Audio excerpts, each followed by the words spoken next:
श्री कृष्ण जन्म।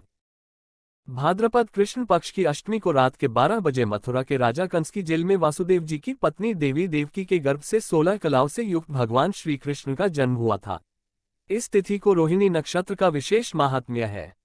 इस दिन देश के समस्त मंदिरों का श्रृंगार किया जाता है। कृष्णावतार के उपलक्ष्य में झांकियां सजाई जाती है। भगवान कृष्ण का श्रृंगार करके झूला सजाया जाता है। स्त्री पुरुष रात के 12 बजे तक व्रत रखते हैं। रात को 12 बजे शंख तथा घंटों की आवाज से श्री कृष्ण की जन्म की खबर चारों दिशाओं में गूंज उठती है। भगवान श्री कृष्ण की आरती उतारी जाती है और प्रसाद वितरण किया जाता है। प्रसाद ग्रहण कर व्रत को खोला जाता है। कथा।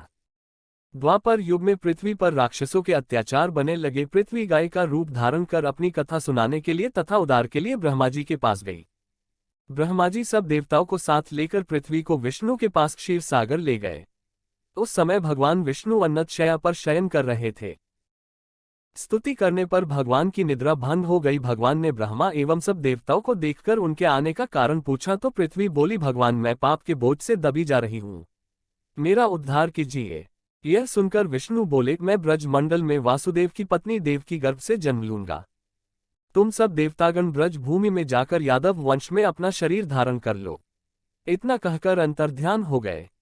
इसके पश्चात देवता ब्रज मंडल में आकर यदुकुल में नंद यशोदा तथा गोप गोपियों के रूप में पैदा हुए।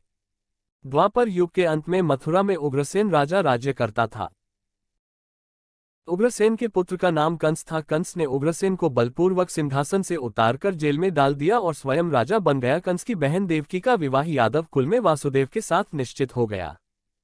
जब कंस देवकी को विदा करने के लिए रथ के साथ जा रहा था तो आकाशवाणी हुई कि हे कंस, जिस देवकी को तू बड़े प्रेम से विदा करने कर रहा है उसका 8वां पुत्र तेरा संहार करेगा।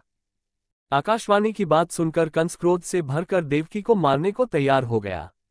उसने सोचा ने देवकी होगी न उसका पुत्र होगा। वासुदेव जी ने कंस को समझाया कि तुम्हें देवकी से तो कोई भय नहीं है, देवकी की 8वीं संतान में तुम्हें सौंप दूंगा। तुम्हारे समझ में जो आए उसके साथ वैसा ही व्यवहार करना। कंस ने वासुदेव जी की बात स्वीकार कर ली और वासुदेव देवकी को कारागार में बंद कर दिया। तत्काल नारद जी वहां पहुंचे और कंस से बोले कि यह कैसे पता चला कि 8वां गर्भ कौन सा होगा, गिनती प्रथम से या अंतिम गर्भ से शुरू होगा। कंस ने नारद जी के परामर्श पर देवकी के गर्भ से उत्पन्न होने वाले समस्त बालकों को मारने का निश्चय कर लिया। इस प्रकार एक एक करके कंस ने देवकी के 7 बालकों को निर्दयतापूर्वक मार डाला। भाद्रपद के कृष्ण पक्ष की अष्टमी को रोहिणी नक्षत्र में श्री कृष्ण का जन्म हुआ। उनके जन्म लेते ही जेल ही कोठरी में प्रकाश फैल गया।